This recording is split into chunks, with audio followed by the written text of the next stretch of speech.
One, two, three. This is a test. This is a stream test.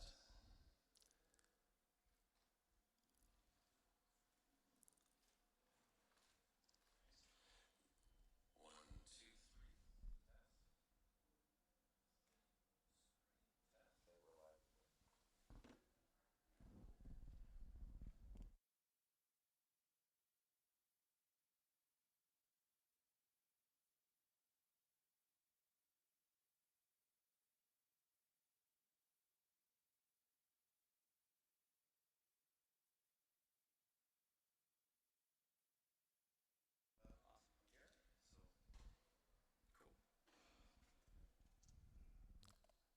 Moot court test. This is a test.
Well, good afternoon. I want to just welcome all of you here to the 2026 Earle Zehmer National Moot Court Competition.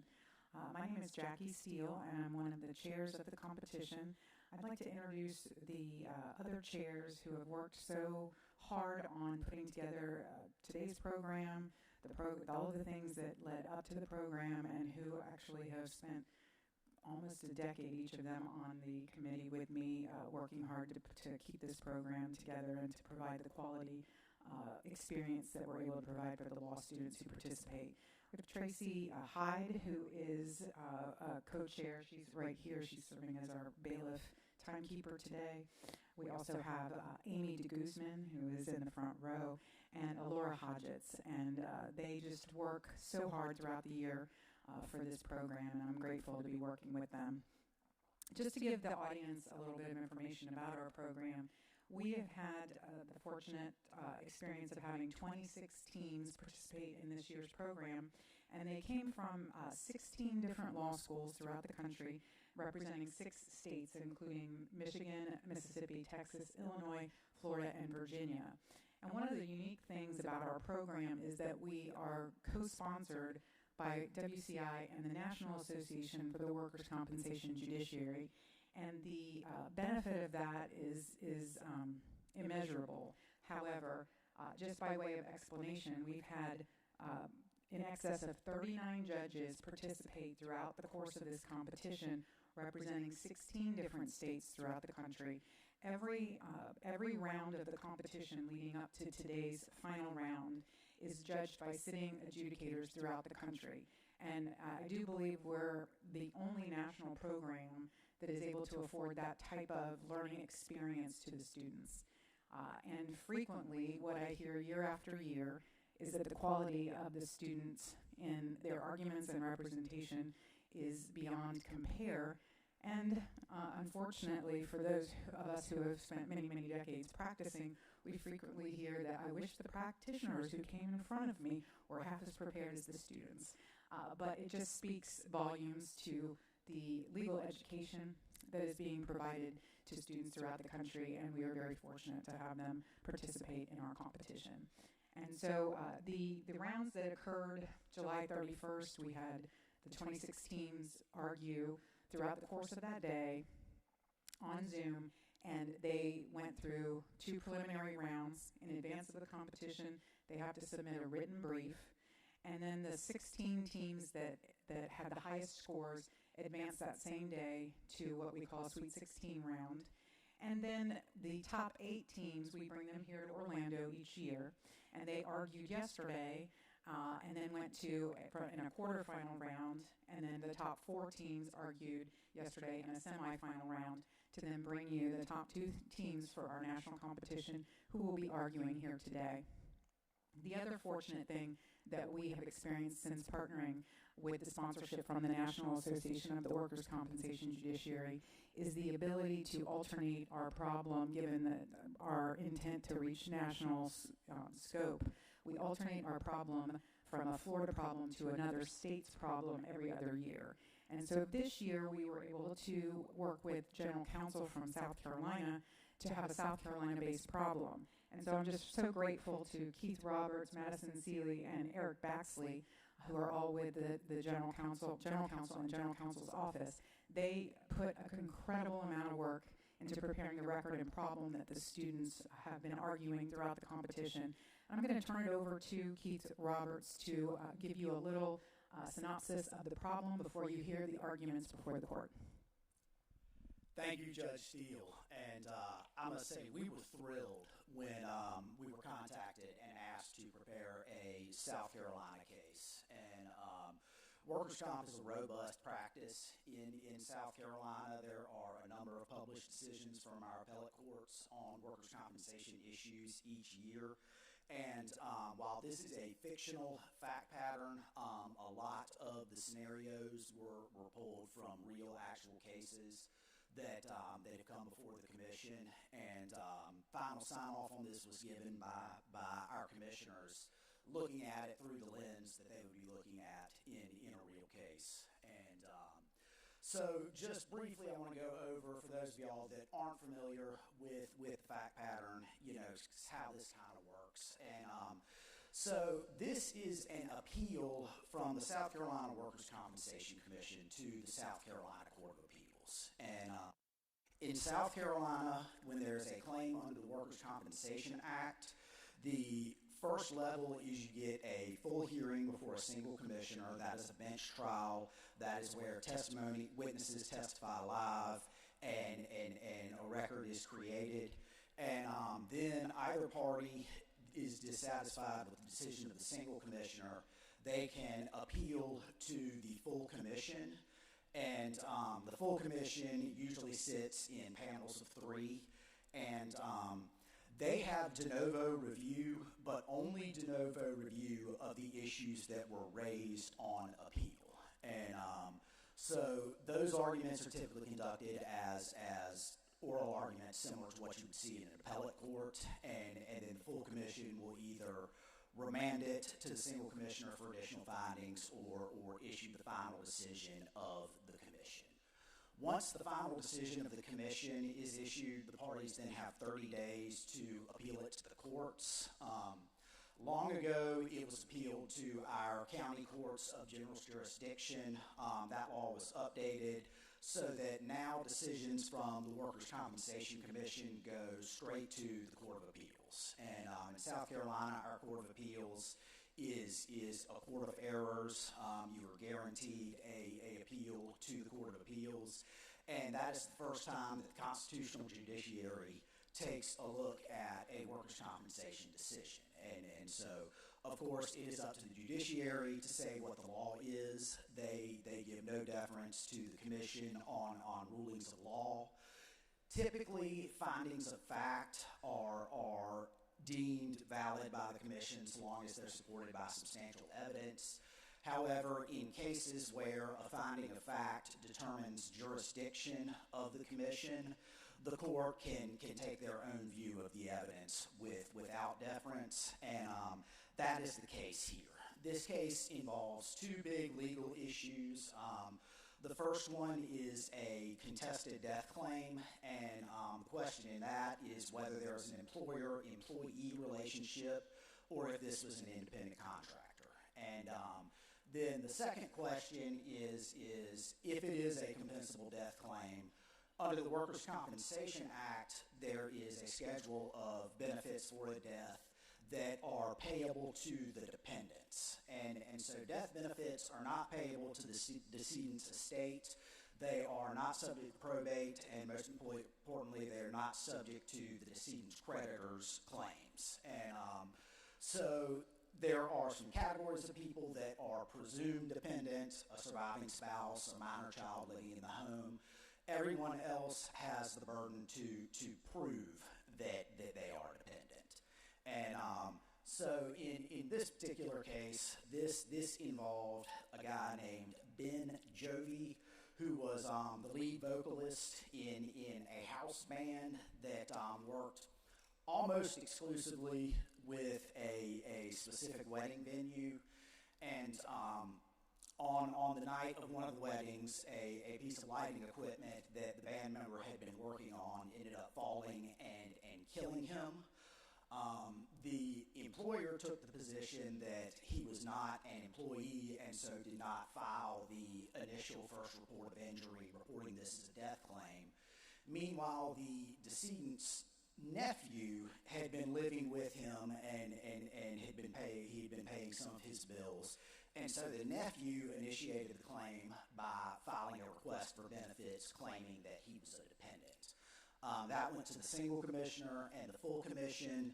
The full commission found that there was an employer-employee relationship, and therefore the Workers' Compensation Act did apply to the death, and the employer was required to pay death benefits. But the commission also found that the nephew did not meet the requirements as a dependent, either a partial dependent or a whole dependent. And so unique to this fact pattern is there was a cross appeal from the full commission to the Court of Appeals, in that both parties are appellant respondents in this matter, and so that's essentially the posture that it is in front of you. And I'm gonna say we had a lot of fun writing this fact pattern, and Eric Baxley, my staff attorney that's in the back, that is a master of writing orders. He came to me and said, I know how to write a good order. How do I write the okayest order? Because I can write an order that's appeal proof. And Madison Seal is next to him, that's our other staff attorney, brought a lot of the creativity. And we tried to keep it fun. We used the pun on the band names. And as you can tell from the bands that we used, our target audience was probably not the current law students, but the body of judges. And so we had to keep some levity in it. It's hard to keep it light, especially when you're dealing with a death claim.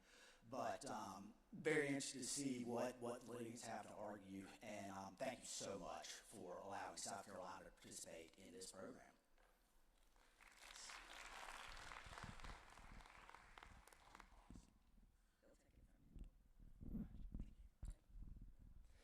All rise. The First District Court of Appeals, sitting as the South Carolina Court of Appeals, is now in session. All who have business before this court draw near, give attention, and you shall be heard. May God save these United States, the great state of Florida, and this honorable court. Thank you. You may be seated.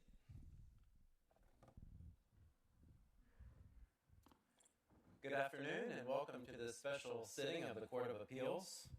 We have one case on our docket here this afternoon, the case of the Old Vineyard versus Ben Jovi. If counsel is ready, then counsel for appellant may proceed.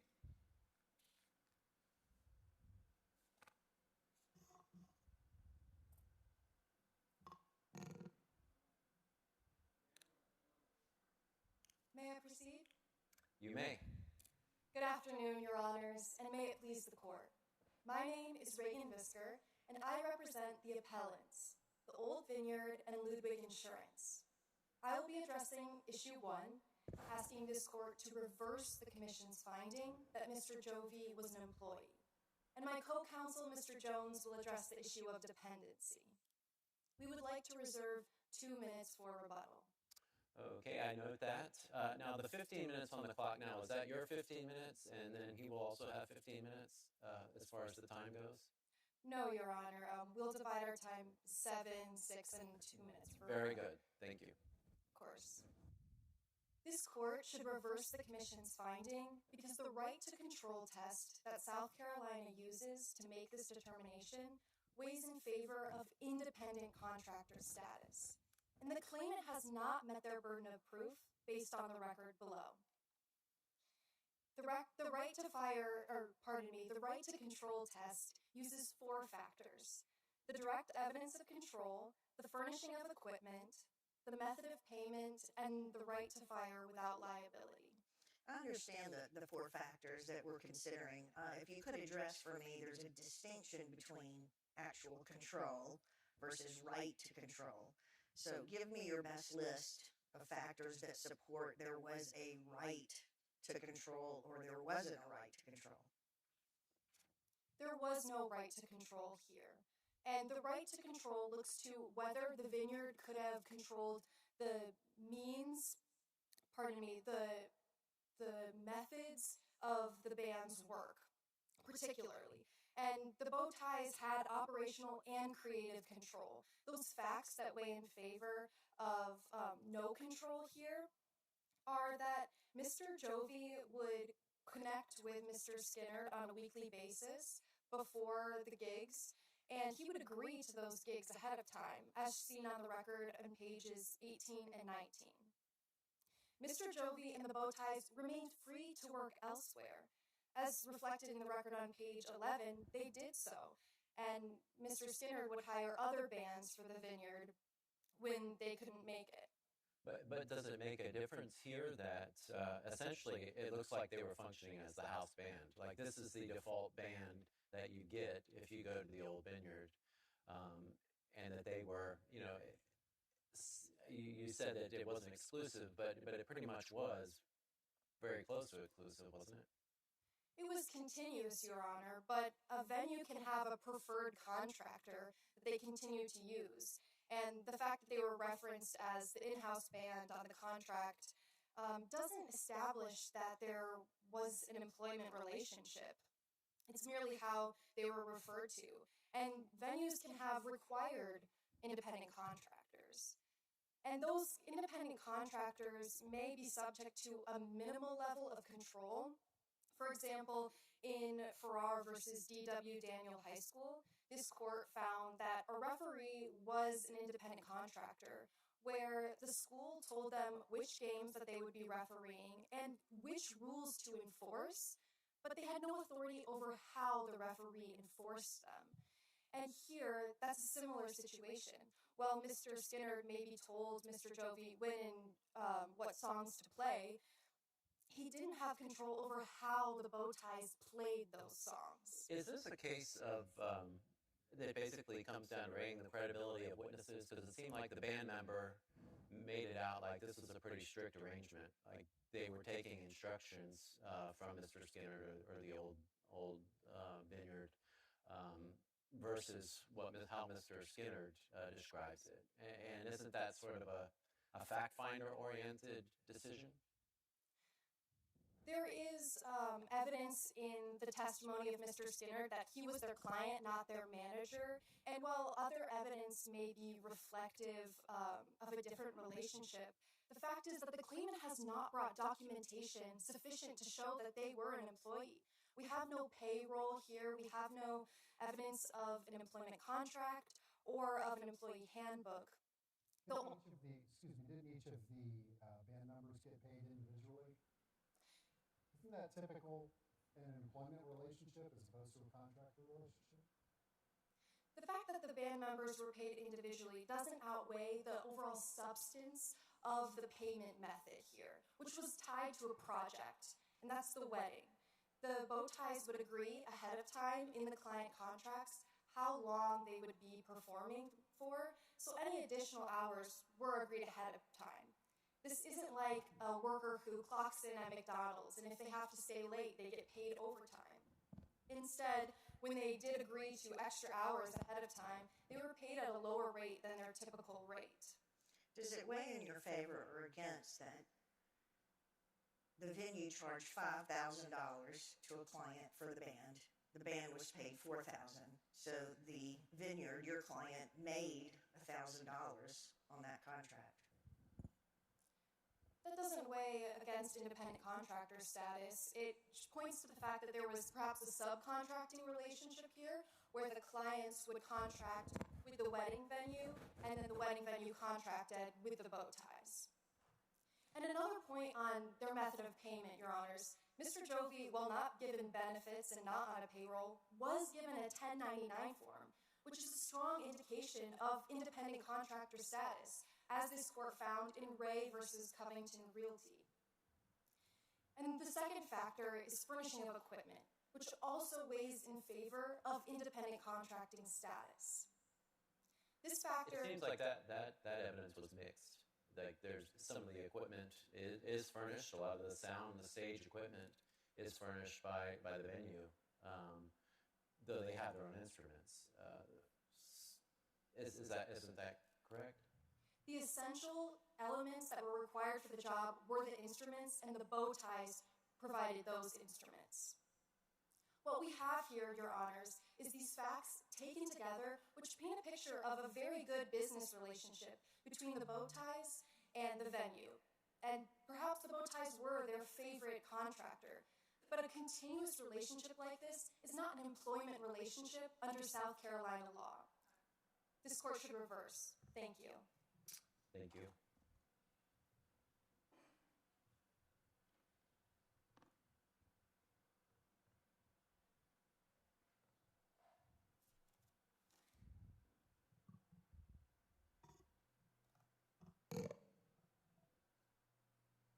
May I proceed, Your Honors? You may. Good afternoon, Your Honors. My name is Gavin Jones, and I also represent the appellants, the Old Vineyard and Ludwig Insurance. The Commission correctly determined that the claimant was not a dependent of the deceased entitled to death benefits. And that determination should be affirmed because Mr. Halen is not among a class of dependents intended to benefit from the Workers' Compensation Act. Your Honors, Let me ask you to explain, I noticed, and I'll pose this question to opposing counsel. In both briefs, there were statements made that the nephew had no standing to file this claim. You generally think of standing as a jurisdictional matter, jurisdictional context. Is that your position, that it is a jurisdictional bar, or when you use the term standing, you're just referring to inability to meet the statutory requirements? the jurisdictional bar for standing, Your Honor, the question at hand is whether or not the claimant had standing, as you would think of it traditionally, as a dependent to file a claim.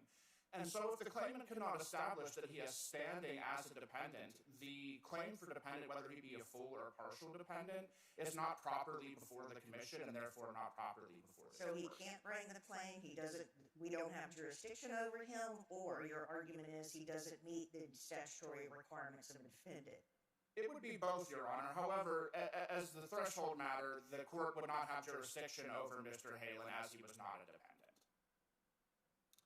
When the Workers' Compensation Act's dependency provisions are read in conjunction with each other, they tell a fairly straightforward story. The Act protects those who truly depend upon another for their support, but it draws a line between adults who are genuinely incapable of supporting themselves and an adult who simply chooses to rely on the support of another.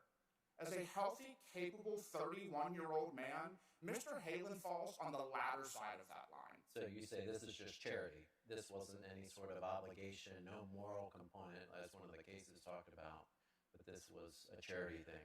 Correct, Your Honor. In York versus Longman's Plantation, which I believe is the case you're referring to, the court held that wholly charitable assistance is not sufficient to establish a dependent relationship under South Carolina law. The Workers' Compensation Commission reached a similar conclusion in the case of Henley versus Otis Spunkmeyer, where it held the fact that the adult children of the deceased undoubtedly relied on their financial support was not sufficient to translate that reliance into dependency if they were not in fact dependent upon their mother for support. And that is the crucial distinction here. Under South Carolina law, reliance is not necessarily dependency. In Day versus Day, the South Carolina Supreme Court held that a dependent is one who is in fact dependent on the deceased and one who relies on another for the reasonable necessities of life. And so while reliance is one portion of that calculus, an equally important portion is whether that claimant in fact relied on the deceased. That's not the case here. By Mr. Halen's own admission, reflected on page 40 of the record, if Mr. Jovey hadn't taken him in and supported him, he would have been able to take on more hours at work and pay his own bills. He would just have to ration if he wanted to develop any sort of substantial savings. And under the Workers' Compensation Statute, even the children of the deceased, which are given a statutory presumption of dependency, are categorically barred from establishing dependency once they reach the age of 19 unless they are in college. There is an exception in Section 290E of the statute that allows the adult children of the deceased to establish dependency if they are mentally or physically incapable of supporting themselves. So while the catch-all language does not specifically employ the language of the time bar, the statute in all other places benefits the children of the deceased as being granted greater leeway under the statute. And in Unison Insurance Company versus Schmidt, the state Supreme Court held that courts should avoid an interpretation of the statute that would lead to a result so plainly absurd it could not have been intended by the legislature. Here, if the court were to allow Mr. Halen as a 31-year-old nephew to establish dependency, the end result would be a situation where if Mr. Jovey had a son living with him who was substantially similar in every regard to Mr. Halen, Mr. Halen would be allowed to establish dependency where the son could not, simply because he had a more distant familial relationship from Mr. Jovey. Counsel, what, if anything, could Mr. Halen have showed which would give him a dependency relationship with the decedent? It sounds like because he's a 31-year-old nephew, you're saying that he's categorically excluded. Is that the case? No, Your So Honor. what would have been necessary, in your opinion? For example, Your Honor, the time bar in the statute does create an exception if the child of the deceased were physically or mentally incapable of self-support. So in South Carolina's Second Injury Fund versus Young, this court held that adult nieces and nephews were not categorically barred from establishing dependency. However, the niece in Young was a 55-year-old niece who quit working because she had progressively ailing health that made it more difficult for her to work, and therefore made it so that she could not be self-sufficient. That case is directly in line with this interpretation of the statute that does not intend for healthy, capable adults to be compensated under the Workers' Compensation Act. As a result, this court should affirm the Commission's finding on dependency. What do we do with the presumption that that jurisdictional questions favor inclusion versus exclusion? Jurisdictional questions do favor. Your Honor, I see I'm out of time. May I finish answering your question? You may. Conclude? While jurisdictional questions do favor inclusion, and the language of the statute employs a broad definition, broadly cannot be boundlessly. And so while there is a preference in favor of inclusion, if Mr. Halen cannot meet the statutory bar, we cannot twist the statutory bar to allow inclusion just because of that presumption. This court should affirm. Thank you. Thank you.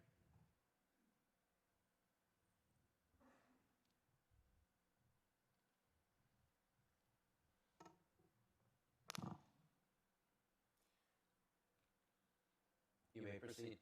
Thank you. May it please the court. My name is Melina Nino, and along with my co-counsel, Ariana Martinez, I represent the appellee and cross-appellant, Dan Halen. I will be addressing the first issue and explain why the appellate panel correctly found that Ben Jovi was an employee of the Old Vineyard rather than an independent contractor. My co-counsel will be discussing the remaining issues and explain why Dan Halen was a dependent at the time of the accident and therefore had standing to bring this claim. Your Honors, today we respectfully pray this court affirm the decision of the appellate panel on the employee status determination because the practical realities of this relationship show the vineyard retained the right to control Ben's work. Now, Chief Judge Osterhaus, you asked opposing counsel whether this case comes down to the credibility of the witnesses. And here it does. If we look to the findings of fact set forth by the appellate panel in finding of fact number 10, 11, 14, we can see the panel acknowledge this conflicting testimony. And when looking to the Supreme Court case of Paschal versus Price, the court explained that this broader scope of review of a jurisdictional question does not require this court to ignore those findings made on the credibility of the witnesses. So you think we're on thin ice here of overstepping our legitimate place in this? We should not reweigh the evidence. No, Your Honor, we're asking that you do not reweigh the credibility of these witnesses. The undisputed evidence, such as the contract, the 1099 form, that can all be reviewed de novo. But for finding of fact number 10, when discussing a dress code, there, the appellate panel found in favor of Mr. Jam's testimony that there was a strict dress code, which led to them finding that employee-employer relationship. Now, when we look to the factors here, there are three that heavily support employee status. Those being the direct evidence of this control, the furnishing of equipment, and the method of payment. Well, regarding control, what, if any, recourse would your client have had if Old Vineyard never called him again for a gig? Your Honor, then they would not have the continuous income provided by the vineyard. If we look to the case of Ramirez versus May River Roofing, there the Supreme Court focused on the continuous relationship between the parties. But would there have been a recourse available to your client? Certainly not breach of contract, maybe, oral or written. But what recourse, if any, would your client have had if Old Vineyard decided we're not going to use that band anymore? Your Honor, it would just be the loss of income that they would have received. But if we look to cases such as Lewis versus LB Dynasty, the court there, again, found an employee-employer relationship even though the dancer chose when they wanted to perform. Again, it's about also whether or not the vineyard had control when the bow ties accepted that performance. Now, when looking to the exclusivity between the parties, here in that Ramirez case I previously mentioned, there was evidence that the roofer in that case operated under his own name, his own company. He had a lot of autonomy in how to perform the job, and he even brought his own tools. But again, the court found an employee-employer relationship because it was the company in that case that was providing that continuous work. And here it was the vineyard continuously providing those work opportunities. Even when the band did not perform for the vineyard, it was still through the recommendation of the vineyard they were able to gain those performances. Now, when looking to the contract, this again shows the direct evidence of that control. But they could always decide whether to do a gig or not to do a gig, right? And they had control over their membership. The vineyard couldn't fire a member of the band. All that seems to mitigate on the side of that they were employees. Your Honor, we would respectfully disagree with that, as there was an understanding from bandmate Earle Jam, which can be seen on page 28 of the record, that he did not know if he could tell Skinner no regarding to these performances. So even if it was Ben Jovi either accepting or denying, there was an understanding that Saturday nights were for the vineyard. Additionally, when looking to the contract, we can see that contract gave the vineyard the incentive and the authority to control how the bow ties went ahead and did their performance. As Judge Thomas, you had mentioned, the vineyard went ahead and made money from this contract, pocketing that $1,000. And even though the requests were made by the client, it was the vineyard's reputation on the line if the bow ties did not comply with said expectations or said requests. But isn't that really just establishing the parameters of the contract rather than demands from an employer? No, Your Honor. Again, the vineyard voluntarily took on this responsibility. If this was just merely a good working relationship between the vineyard and the band, they could have put the client in contact with the bow ties. Rather, they inserted themselves in this relationship to also benefit from the contract. And again, this shows that direct evidence of control. Now, when we look to an additional factor that supports this control, the furnishing of equipment, we can see there it further establishes the vineyard is the one who had said control. The vineyard is the one who provided the equipment necessary to require the performance it advertised to its clients. Without the stage, the lights, the speakers, this would not be a wedding band experience. But certainly your argument isn't that anybody who gets up on that stage is an employee, right? I mean, this is a venue, and people, I would assume, are in there during lots of days of the week. You have weddings, you have different things going on, and they're not all employees, even though the venue is providing lots of the infrastructure. Your Honor, I see I am out of time. If I could briefly... You may. Thank you. Your Honor, this is just one factor. Again, we look to the totalities of the circumstances within this relationship. So if any band came, for example, the one or two times in which the bow ties were unavailable, they would be an independent contractor because they didn't have that continuous relationship with the bow ties. And for those reasons, we ask this court to affirm. Thank you. Thank you.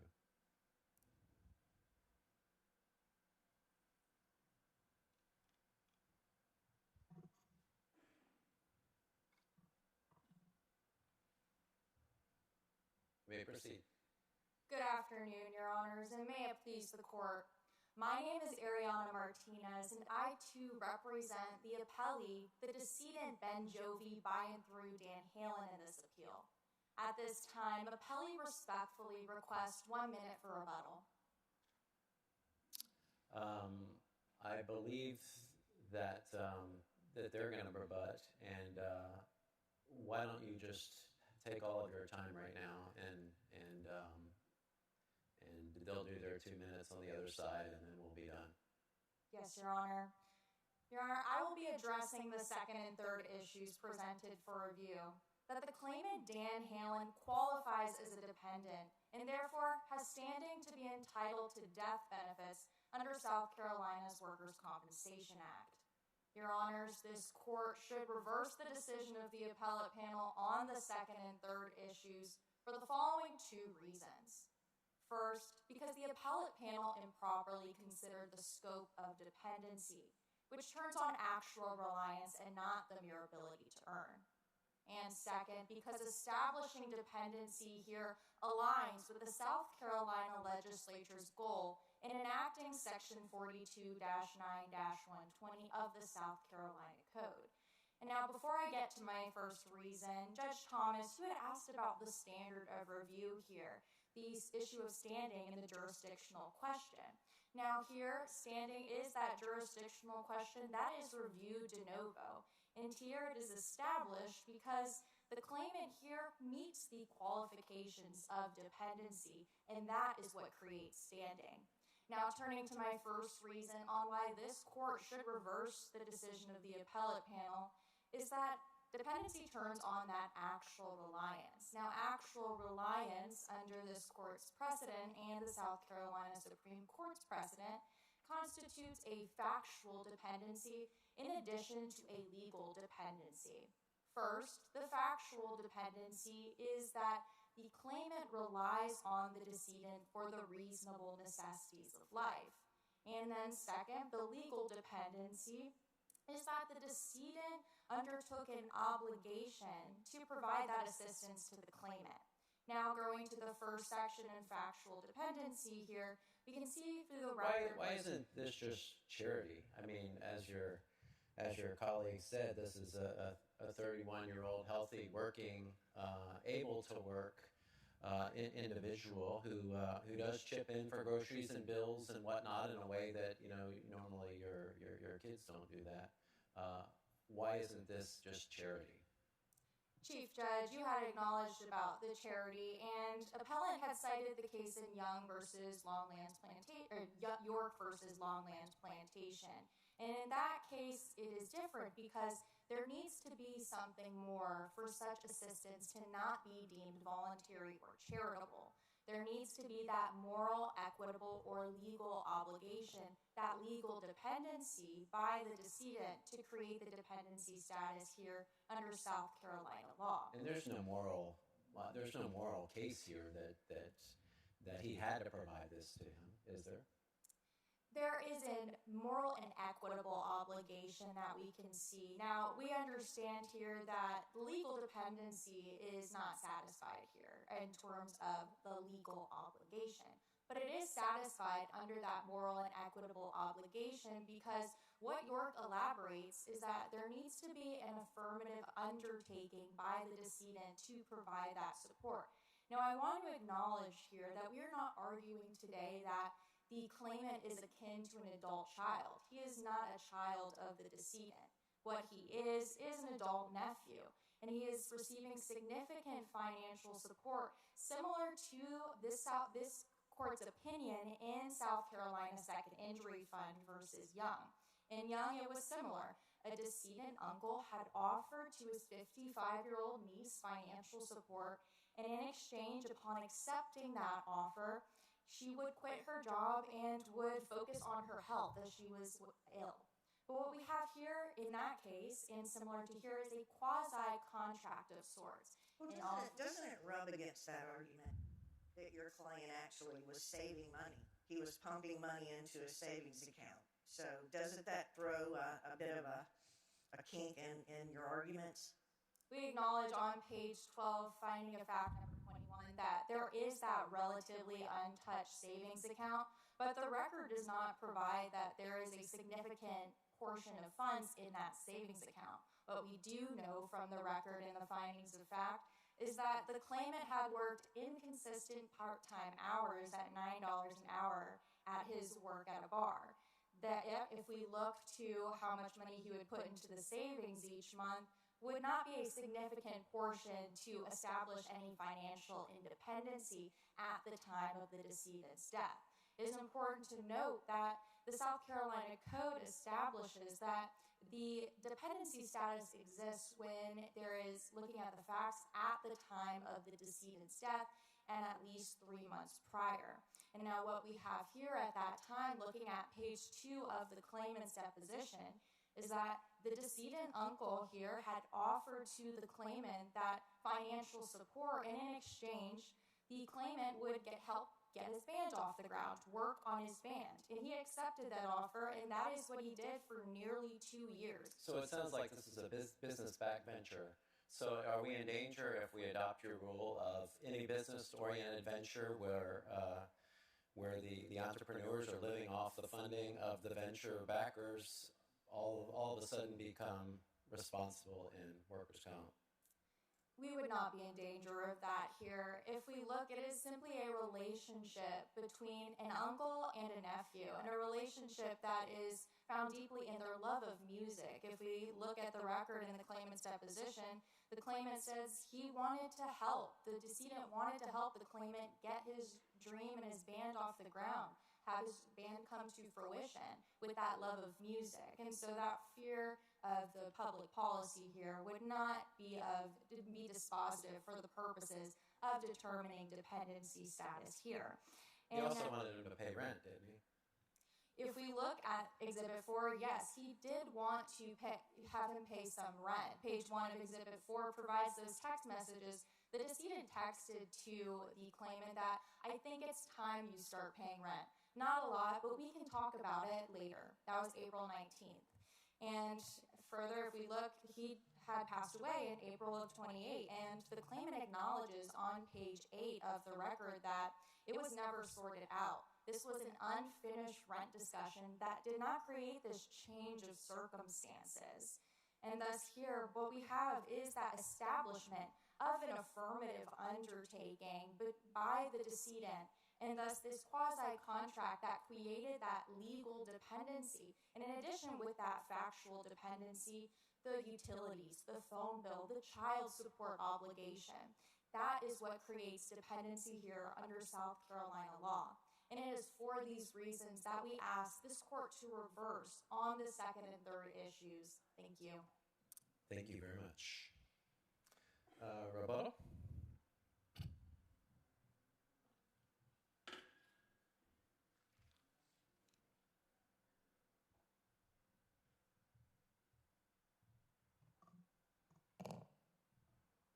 May I proceed, Your Honor? You may.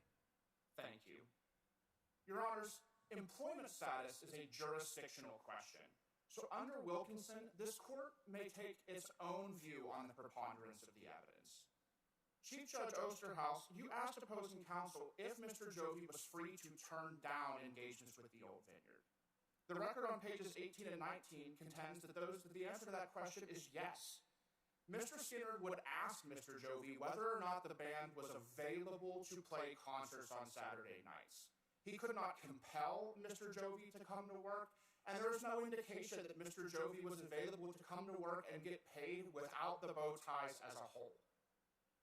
Furthermore, the record suggests that the fourth factor, the right to fire without liability, also favors independent contractor status, because when Mr. Jovie attempted to remove when Mr. Skinner attempted to remove Miss Pertramp, he had to do so through Mr. Jovie, who in response told him that the band comes as a whole, and they did not view themselves as being independent employees of the vineyard. On dependency, the claimant's argument misses the forest for the trees by asking this court to view one section of the statute in isolation, when under Mid-State Auto Auction versus Altman, this court requires the statute to be read as a harmonious whole. When the statute is read as a whole, it becomes clear that healthy adults are not intended to be covered as dependents under the Workers' Compensation Act. As a result, this court should reverse on the issue of employment, or in the alternative, affirm on the issue of dependency. Thank you. Thank you. I believe that concludes our argument for today. So we are adjourned. All rise.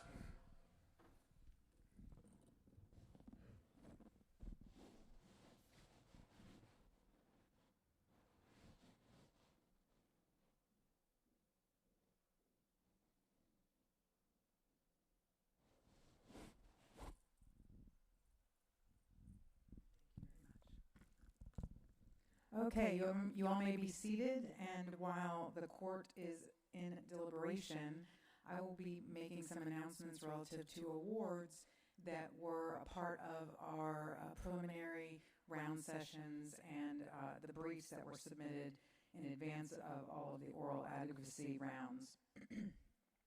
As I mentioned earlier, we had 26 teams participate in those preliminary rounds, and that was 52 different students who argued the cases before the judges. And there's one student that we give an award to who achieved the best individual oral advocacy score out of those 52 students. And that student is Jessica Galiski. If she's present, she'd come forward to receive her award as the competition's best individual oral advocate. Jessica is from Jacksonville University College of Law and team number 18. Congratulations, Jessica. We also give awards for best brief and second place brief out of the 26 briefs that were submitted in advance of the competition. Our second place brief goes to a two-member team consisting of Melina Nino and Ariana Martinez. That they are from Team 8, and if they would come forward to collect that second place brief award. Okay. And our first place brief goes to a student, or goes to a team that had 3 student members, 2 of which are present, and that is Reagan Visker and Gavin Jones with team number 10. So if you would come forward to receive your best brief award, congratulations to you both. Okay. Oh, I misspoke on the team numbers. I apologize. Team 8 had the best brief. Team 10 had the second place brief. So I apologize for that. Both excellent teams, obviously. These are the 2 best written briefs from the 26 written briefs that were submitted. And so congratulations to those students for those awards as well. Again, we had just a fantastic field of talent this year, and we are just so grateful for all of the efforts that the student competitors have put into the competition. And when the DCA is done with their deliberations, they will come out to make their announcement. Thank you so much.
All rise.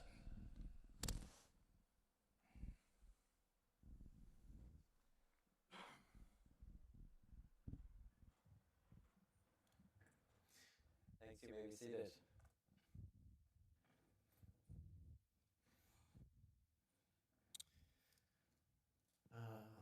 Well, thank you all. You did a wonderful job, both teams. Your ability to argue for your side, to make your arguments, to know the cases. It really showed that you knew this record backwards and forwards, and that you were ready. And I really commend you. You all did very, very well on the order of what we hear on a regular basis. You just did a fine job. So I want to congratulate you for that, for reaching the finals, for you, for your team. I know that there are often coaches involved and whatnot, but everybody involved, thank you for your work and bringing this all together, and the way that they shine today, it really showed. As well as for the writer of the problem. That was a fun one for us. I was a child of the 80s who listened to the radio, and so that was a lot of fun to read through the record and to see all the different references to the different bands in there. Good stuff. As far as comments, I don't think I have any criticisms. I think that you did a good job. You were ready. You were prepared. You answered our questions for the appellees, and on the rebuttal, you referred back to questions that we had asked prior, and that's helpful that you're listening to the questions of the judges and you're interacting with that, and that's very important. And you did a very good job with that. So I commend you there also. Yeah, just a very good job. Colleagues, anything to add? Thank you, Judge. I usually am very good at, giving a lot of criticism at this point. That's kind of my role, but I really don't have any. I thought all of the presenters, all of the lawyers were very, very good in this case. I think that, like I said, it's easy to criticize and kind of fun too, but there's nothing really to criticize here. Primarily, I prefer oral arguments to be conversational. You'll hear that a lot, and it's very, very true. And I thought all four of the lawyers did an excellent job with that. And as Judge Osterhouse said,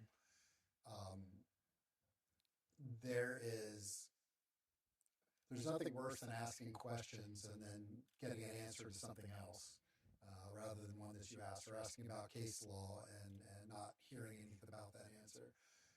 Every single question was answered directly, I think, with what it is that we asked for. And I commend you all for that. And as Judge Osterhouse said, referring back to what one of the judges said earlier usually demonstrates good aptitude, shows that you were listening.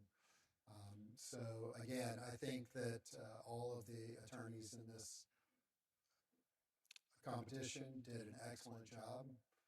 It's clear to me why you got to the point that you did. So good job, all of you. Judge Thomas.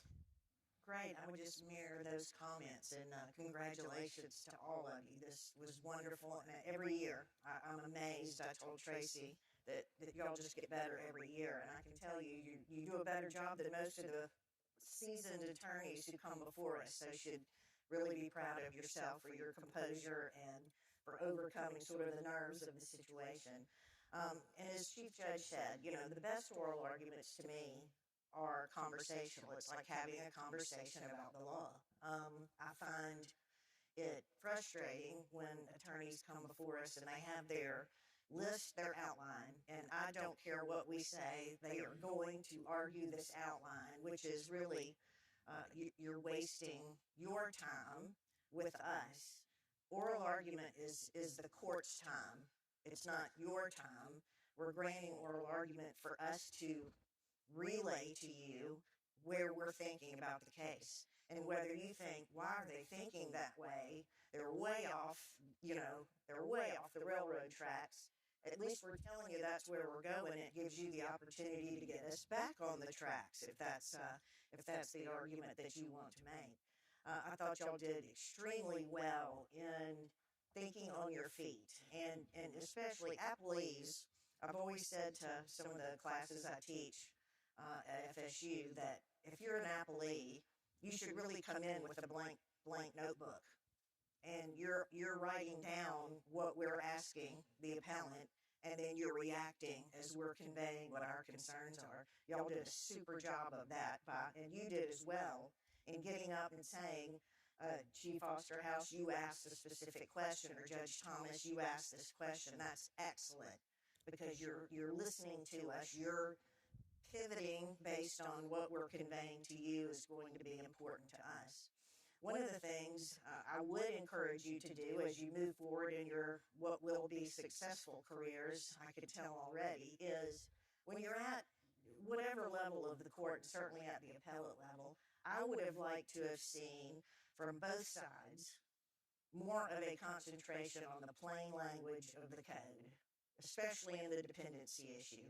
I can tell you the three of us are textualists, and so where we're going to start and stop is the language of the statute, not the charity arguments, not the, well, this will do that. It's what does the statute say? So I was looking for you to more get into the plain language of the statute with me on the dependency, and I think you would have had arguments from both sides, pro and con for that. So always remember, start at your base, start at the code or statute, and then go from there. But y'all did a fantastic job, and thank you for letting us participate.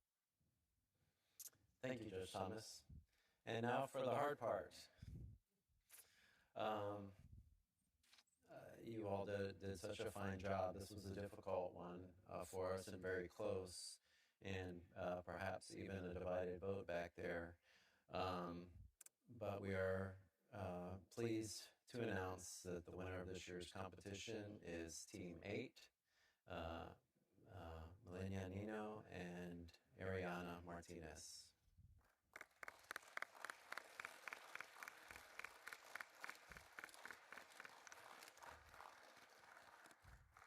So we get to know where they're from now? Oh, wonderful. Very good. Oh, great. Fantastic. I think we've seen Michigan State at the finals before. You guys are good. Well done. Well done, both sides. What else should we do? Okay, well, let's take some pictures. Thank you all for being here, all who came.